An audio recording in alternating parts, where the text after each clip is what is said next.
کچھ نوافل ایسے ہیں جو کہ رسول اللہ صلی اللہ علیہ وسلم سے ثابت ہیں، جیسے اشراق کے نوافل ہیں، چاشت کے نوافل ہیں، مغرب کے بعد پڑھے جانے والے نوافل ہیں۔ تو ہمیں اولین فرصت میں کوشش کرنی چاہیے کہ اپنے آپ کو ان نوافل کا عادی بنائیں۔ اگر کسی آدمی نے 2 رکعت اشراق کے نوافل پڑھے تو حدیث میں آتا ہے کہ اسے مکمل حج اور عمرے کا ثواب ملتا ہے۔ ایک آدمی فجر کی نماز پڑھے، فجر کی نماز پڑھنے کے بعد اپنی جگہ پر بیٹھا رہے جب تک سورج نہ طلوع ہو، اور سورج طلوع ہونے کے بعد 2 رکعت اشراق کے نوافل پڑھ لے تو اسے حج اور عمرہ مکمل کا ثواب ملتا ہے۔ لیکن اگر کوئی آدمی وہاں نہ بیٹھ سکے، گھر چلے جائے تو چلو بعد میں پڑھ لے۔ آپ اگر فجر کی نماز کے بعد سوتے ہیں تو ٹھیک ہے، سو جائیے، لیکن جب آپ اٹھتے ہیں دفتر جانے کے لیے، کام پر نکلنے کے لیے، 8 بجے ہوں گے، 9 بجے ہوں گے، 10 بجے ہوں گے، تو ظاہر ہے کہ دفتر جانے کے لیے انسان تیار ہوتا ہے، نہاتا ہے، تو نہانے کے ساتھ وضو بھی ہو جاتا ہے۔ تو پھر دفتر کے لیے نکلنے سے پہلے آپ 2 رکعت نفل پڑھ لیں صلاۃ الضحیٰ کی نیت سے۔ اشراق بھی پڑھ سکتے ہیں، چاشت بھی پڑھ سکتے ہیں۔ اشراق اور چاشت کا وقت ایک ہی وقت شروع ہوتا ہے۔ طلوع آفتاب کے بعد جب 10-15 منٹ گزرتے ہیں تو پھر اشراق کا بھی وقت شروع ہوتا ہے، چاشت کا بھی وقت شروع ہوتا ہے، اور ان دونوں نوافل کا وقت ختم ہوتا ہے زوال پر۔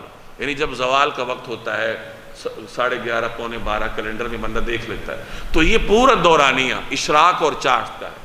اب اس میں اگر شروع میں یعنی طلوع آفتاب کے فوراً بعد اگر کوئی آدمی پڑھ لیتا ہے تو وہ اشراق کا افضل وقت ہے، اور جب سورج تھوڑا سا اوپر آ جائے 8-9 بجے کا وقت ہو اور پھر وہ 4 رکعت پڑھ لے تو وہ چاشت کے نوافل ہو جائیں۔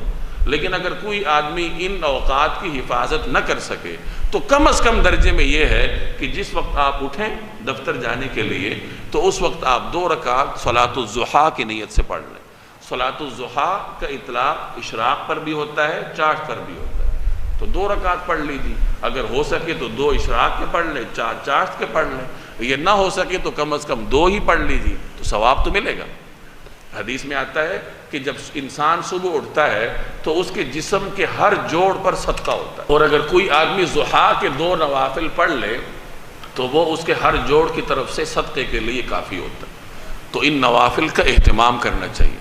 اسی طریقے سے مغرب کے بعد کے 6 نوافل، حدیث میں آتا ہے کہ جو آدمی مغرب کی نماز کے بعد 6 نوافل پڑھ لے اسے 12 سال کی عبادت کا ثواب ملتا ہے۔ اب یہ کتنی بڑی فضیلت ہے اگر کوئی اس کو حاصل کرنے کی کوشش کرے۔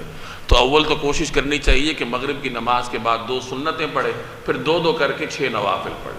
لیکن اگر کوئی آدمی یہ نہ کر سکے تو چلیے جو 2 سنتیں ہیں ان کو بھی شامل کر لے، 2 سنتیں پڑھ لے، پھر اس کے بعد 2 کر کے 4 نوافل پڑھ لے، تو ٹوٹل 6 رکعتیں ہو جائیں گی۔